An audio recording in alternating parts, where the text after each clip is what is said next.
Hola, ¿qué tal? ¿Cómo están? Una vez más aquí en Mundo Ejecutivo TV. Mi nombre es Ricardo Magaña, presidente de MPI México. Y me acompaña mi querido amigo Francisco Rodríguez de Smart Speakers. Bienvenido, Francisco. Muchas gracias, Ricardo. Aquí encantado de estar con todos los amigos de MPI, de Mundo Ejecutivo y del mejor buró de conferencistas de Latinoamérica, Smart Speakers. Gracias, Francisco. Hoy, la verdad es que es un programa especial, muy especial por todo lo que está aconteciendo a nivel mundial, etcétera. Y tenemos un gran amigo e invitado, Carlos Ursúa. Carlos Ursúa, déjame presentarlo rápidamente, es exsecretario de Finanzas de la Ciudad de México del 2000 al 2003. Después ocupó el cargo de exsecretario de Hacienda de 2018 a 2019, pero actualmente es profesor del Tecnológico de Monterrey. Así que, Carlos, bienvenido una vez más aquí con nosotros. Muchas gracias, Ricardo. Gracias por acompañarnos, Carlos.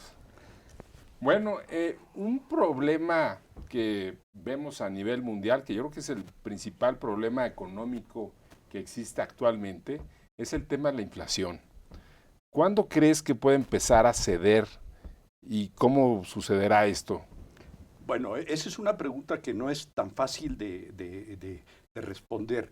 La inflación de México es consecuencia de la inflación mundial, sobre todo. Claro. No es una consecuencia de acciones nuestras en particular. De hecho, en este momento la inflación en Estados Unidos es ligeramente mayor que la que hay en México. Entonces, Rara vez pasa eso, ¿eh? la pregunta que estás haciendo es cuándo la inflación, en particular de Estados Unidos, Sí. va a abatirse. Yo creo que ya va a empezar.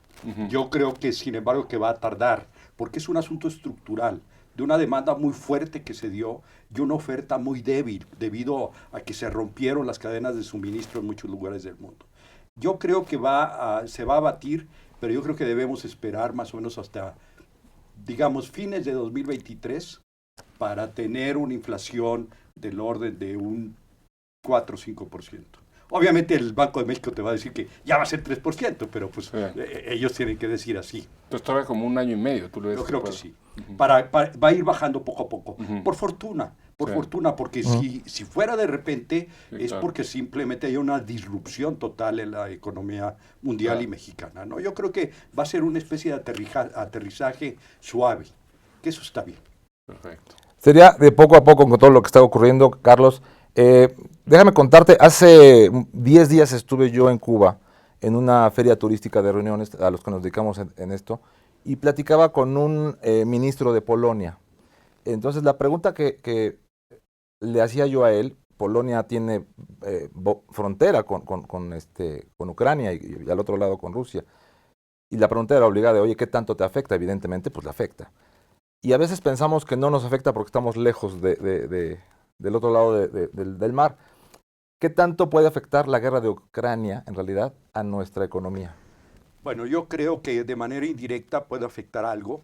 Ciertamente no, como en el caso de Polonia, no estamos muy cerca de Ucrania, pero yo diría que sobre todo hay que preocuparse por el precio de los granos. Ucrania es un país que tiene unas tierras extraordinarias, como también Sí. Rusia, por ejemplo, y Estados Unidos también, y Argentina Sí, también. sí. Y ellos son los grandes proveedores de granos como trigo, etcétera. Eso nos puede pegar, pero aparte ellos lo que está pasando es empieza a detenerse el crecimiento europeo. Europa tenía para este año expectativas muy altas, de más del tres Ok. por ciento de crecimiento en general, y esto pues va a ir minando poco a poco el crecimiento europeo. Por ejemplo, Finlandia en este momento ya le cortó el gas literalmente. Ya le Le cerró la llave, claro. cerró la Sí, sí, llave sí. Rusia a Finlandia, pues pobres finlandeses, y así sucesivamente, ¿no? Entonces yo creo que nosotros, sobre todo por el caso de los granos, y quizás recordemos que tenemos un tratado de libre comercio también con la Unión Europea, no solamente con Estados Unidos y Canadá. No es tan importante, ciertamente, pero bueno, algo se va para allá. Entonces, el hecho de que el crecimiento se apague un poco, pues sí nos afecta indirectamente. Nos afecta. Ok, perfecto. Esta afectación es inmediata, la vemos a finales de año. ¿De qué depende? En realidad depende, sí, del tiempo que dure la guerra o Sí, es un yo rebote. creo que sí, y eso es una desgracia, porque realmente Ahorita ya lo estamos sintiendo, los granos ya subieron, los precios en general de los productos básicos ya subieron, de materias primas. Y lo que es un poquito difícil de pronosticar es lo que va a pasar. Yo creo que mi punto de vista es muy pesimista. Yo creo que Putin ya no tiene nada que perder y va a doblar la apuesta. Y yo creo que se va a tratar de quedar con la parte sureste de Ucrania, ¿no? Y pegarla junto con la península de Crimea, que ellos ya dicen que es de ellos. Un tema que ahorita se empieza a hablar mucho es el tema de una posible recesión internacional. ¿Qué tan viable tú crees que se pueda dar esta recesión? Bueno, ahí yo diría dos cosas. Uno, de nueva cuenta, Estados Unidos es la clave para nosotros, ¿no? Sí. Estados Unidos es la gran locomotora que cuando está corriendo, pues nos lleva atrás en el cabús y la pasamos muy bien. De otra manera, sí tenemos muchos problemas. Entonces, en cierta medida, la pregunta para nosotros es ¿qué tan factible es una recesión en Estados Unidos? Sí. Yo lo que creo es que no va a suceder. Creo, sin embargo, que sí el crecimiento se va a echar para abajo un poquito y ya no podemos, como el año pasado, que el crecimiento estadounidense fue más del 5%, que para ser una economía tan madura, pues es muchísimo. Sí. Y eso a nosotros nos jaló. Nosotros tuvimos un crecimiento no muy grande, pero digo, porque caímos 8.2% un año anterior, pero fue del orden de 4.2%, que no es malo, no es bueno, pero pues, es un rebote al fin y al cabo. Yo no creo que Estados Unidos se vaya en una recesión este año o el siguiente año, ni siquiera en 2024, pero sí su crecimiento va a ser muy bajo. Ahora, califico un poquito todo lo anterior porque pues, el asunto de la pandemia, de la COVID, pues no ha muerto. Y vean a China ahora. China podría estar en un problema de crecimiento económico debido a lo que está pasando en ese momento allá. Y si China tiene problemas, nosotros no tanto, pero Sudamérica, todos van a tener problemas. Da como de rebote de alguna manera, ¿no? Va de arriba para abajo toda esta cuestión. Sí. Carlos, hay una pregunta que tenemos aquí y bueno, ¿por qué formaste parte del equipo de presidente López Obrador? Bueno, déjame precisar primero que yo no pertenezco a ningún partido, nunca he pertenecido a ningún partido. Si yo fuera nórdico sería socialdemócrata, pero no soy nórdico. Soy mexicano, orgullosamente mexicano, pero por eso no estoy en ningún partido político. Yo fui, como tú mencionaste al inicio, secretario de Finanzas en la Ciudad de México, en el entonces Distrito Federal, de 2000 a 2003 con él, justo. Él fue el que me invitó a participar cuando él gana la jefatura de gobierno. Creo que esos 3 años fueron muy buenos. Creo que fueron sus 3 mejores años por mucho como administrador público. Se hicieron muchas cosas, se reconstruyó el centro de la ciudad, se hizo el segundo piso de San Jerónimo a San Antonio, se introdujo de manera correcta los programas de apoyo a los adultos mayores, pero era focalizado. Yo estoy en desacuerdo de que sea universal ahora. Eso es a mi juicio, una locura. Era focalizado como debe ser, porque hay mucha gente que no tiene seguridad social, mucha gente de edad que no la tiene. Y se hicieron otras cosas. Fuimos realmente pero muy exitosos. Y cuando yo me salgo en 2003, no es que me haya peleado como esta vez con el presidente, sino en el entonces jefe de gobierno, sino porque me invitaron a formar mi alma mater del Tecnológico de Monterrey, a hacer una escuela de graduados que se llamaba Escuela de Graduados de Administración Pública. Y fui pues su director por 10 años. Me fue bien. Y entonces, cuando ya el presidente electo me dice, oye, ¿te vienes para acá? Pues la verdad es que yo sí tenía muchas esperanzas, yo sí pensé que podíamos hacer de nueva cuenta muchos proyectos juntos, y no resultó así. Yo creo que el presidente, ya todavía ni siquiera en funciones, el presidente electo cometió un error costosísimo, que fue la cancelación del aeropuerto de Texcoco, y de ahí en adelante, de error tras error tras error. Yo realmente nada más duré 7, 8 meses en el puesto. No me corrieron, por cierto, yo renuncié. Sí, ¿qué escenarios económicos ves para nuestro país, para Latinoamérica, en el corto plazo? Mira, yo creo que es un error, me parece, pensar, como piensa el presidente, de que México y Latinoamérica, el resto de Latinoamérica, vamos en tándem. en conjunto.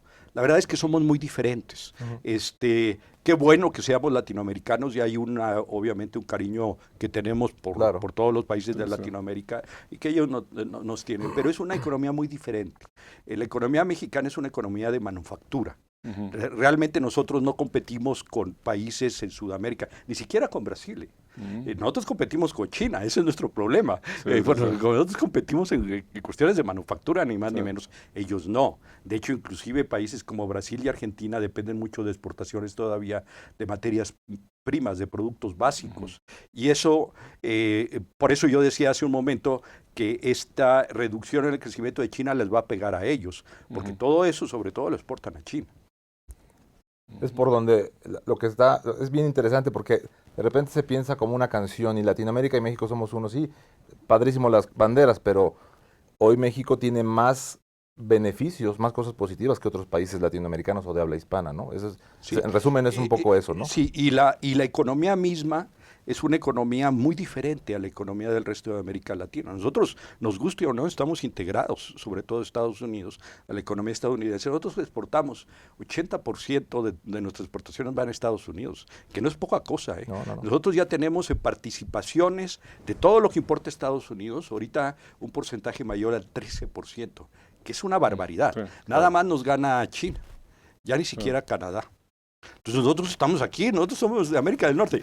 Yo sé que en términos de cariño y en términos inclusive ideológicos es otra cosa, pero en términos económicos así es como debemos vernos. Oye, Carlos, ¿y cómo ves la economía en México, en Latinoamérica, en el mediano y largo plazo para el próximo sexenio, por ejemplo? Yo, la verdad, creo que para México en particular, la situación no es muy halagüeña todavía. Yo creo que este año no vamos a crecer más allá del 2%, quizás menos del 2%.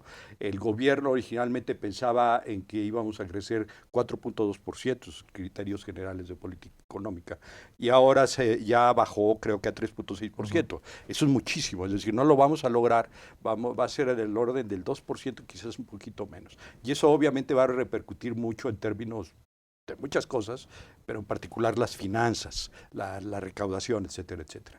¿Qué va a pasar el siguiente año? Yo la veo también complicada, porque Estados Unidos también lo veo complicado. Entonces yo diría, si ustedes me obligaran a apostar por un número más o menos redondo, yo diría 2% también. Entonces, ¿es eso bueno o malo? Pues si crecemos 2% es como estábamos creciendo desde principios de este siglo, es decir, poquito, pero sostenido. Entonces es poco para nosotros, pero mal que bien estamos creciendo. Pero recuerden que tuvimos una caída enorme del 8.2% en el 2020. Entonces, el PIB, el Producto Interno Bruto, que vamos a tener a fines de este año, es decir, a fines del 2022, va a ser menor todavía que el que se tenía antes de este sexenio, es decir, a fines de 2018. Y el siguiente año, si crecemos poco, apenitas vamos a rozar eso. Y ahora uno puede decir, bueno, pues ya en 2023 vamos a tener eso. Sí, no, porque sí vamos a tener la producción, pero hay que recordar el crecimiento poblacional. Uno no debe pensar en términos de producto, debe pensar en términos de producto per cápita, porque todos somos mexicanos al final del día, los niños y los viejos. Claro. Cada año yo creo que crecen, que nacen alrededor todavía de unos 2 millones de mexicanos. Mueren, bueno, con la epidemia probablemente 1 millón. 1 millón, claro. Sí, pero pues aún así es un crecimiento poblacional muy alto, ¿no? Es más alto que en Brasil o que en Estados Unidos. Entonces, tenemos que crecer más. No hay de otra. Oye, Carlos, yo tengo 50 años y me ha tocado vivir desde que estoy chico devaluación, la moneda, y siempre soy una generación que creció con crisis y que pues hoy aquí seguimos y si nos comparamos, como dices, con Latinoamérica o con otros países, pues no estamos mal. O sea, hay oportunidades. ¿Será que ahora con esta, dices 22 no, 23 no, quién sabe qué pasa en 24? Pero ¿se pueden encontrar todavía oportunidades en una crisis de este tipo? ¿No hay? Bueno, es una pregunta muy interesante porque tú naciste pues en el 70, 72, sí. 72 y te tocó, digamos, ya el refilón de este gran crecimiento económico que tuvo México por dos siglos. Y luego ya te tocó crisis tras crisis, es verdad. Y en este siglo, pues crisis, este sexenio, un poquito en el sexenio de Felipe Calderón también en 2009, pero un crecimiento magro, un crecimiento muy modesto. Yo sí soy muy optimista acerca de lo que le puede pasar a México en unos 10 años. Yo creo que México realmente, debido a esta integración con la economía todavía más importante del mundo, que hemos sido extraordinariamente exitosos. Bueno, a lo mejor no yo, pero las empresas mexicanas, los trabajadores mexicanos, etcétera, etcétera, sí creo que hay futuro para el país. Pero sí hay que hacernos a la idea que en el corto plazo, en este año y en el siguiente, crecimiento de 2%, ¿y qué va a pasar en el 2024? Es que por todo lo que pueda pasar en términos políticos, más nos vale que empecemos a prepararnos, ¿no? Claro. ¿Qué amenazas ves en México y en Latinoamérica? En México, si tú me dices en los próximos 5 años, yo diría que el problema mayor es que no estamos recaudando lo suficiente y las pensiones nos van a empezar a crecer y a crecer y a crecer. Yo estimo, puedo estar equivocado, que las pensiones del IMSS, ISSSTE, Comisión Federal de Electricidad, que son generosísimas, Pemex, etcétera, más las pensiones no contributivas con este asunto de las transferencias universales a los adultos mayores, que ya cuestan más de 300,000 millones de pesos. Eso nos va a ir comiendo poco a poco de la recaudación, que es muy poca de cualquier manera. Y yo estimo que a fines de este sexenio, probablemente 7% del PIB se va a dedicar a pensiones, contributivas y no contributivas, y pago de deuda. 7%.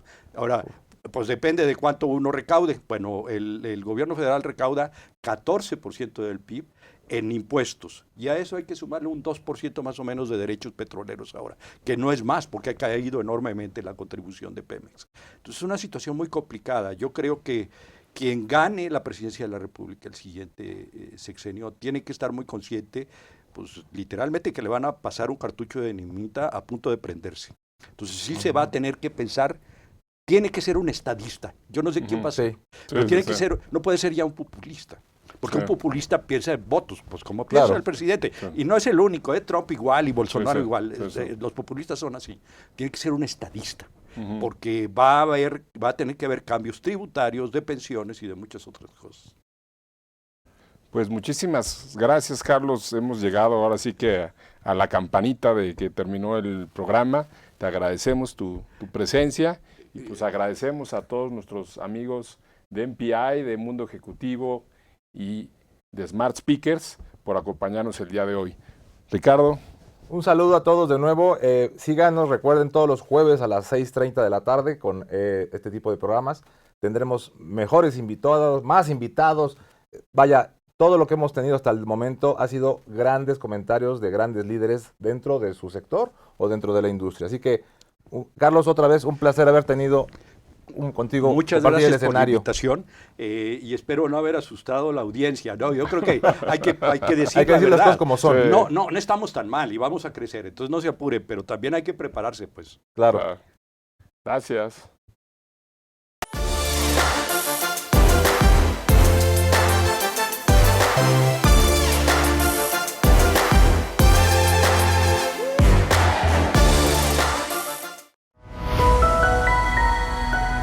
Mundo Ejecutivo presentó